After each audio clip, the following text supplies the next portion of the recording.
what was the underlying intention there? It's a long story. There are many conspiracy theories. One is that in the 1990s, the reason it didn't become.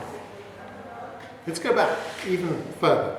Let's go back to the day in 1975 when Greece got the great idea of joining the EU. They asked the EU, can we start talking about joining? The guys in Brussels, it was then called the European Community, the guys in Brussels understood immediately the danger and asked the Turkish ambassador over and said, quick, do something, the Greeks have applied to join the EU. Okay? The Turkish ambassador immediately understood, my God, we've got to do something, flew to Ankara, talked to Demirel, was in power then, and said, boss, the Greeks are applying to join the EU, we've got to do the same, otherwise they'll get ahead of us. And Demirel said, yeah, you're right, but I can't do that. Look, I'm in power with Erbakan, an Islamist, whose whole identity, whose whole thing was hating the Western Europe, and he's never going to agree that we apply to join the EU. So Demirel told the ambassador, well, sorry, nothing I can do. I want to stay Prime Minister. I don't want.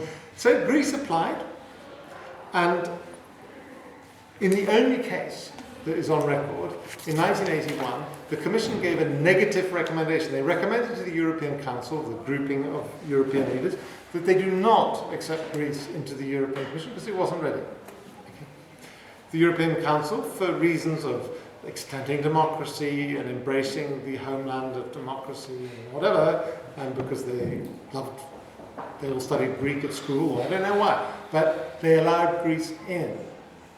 And that was why, ultimately, Cyprus got in. Because at each stage of Turkey and Greece and Cyprus thereafter, Greece was in helping its kid brother, Cyprus. And literally, this happened in 1995, the big decision about whether Turkey could get customs union or not. Customs union, the ability of Turkish companies to sell at preferential rates everything in Europe. The reason that we're all a bit richer here in Turkey today is that Turkish companies have managed to sell so much in Europe and get so much investment from Europe. Okay? That's all been very good, but Greece said, hang on, I'm not agreeing to this unless you let my kid brother in, Cyprus.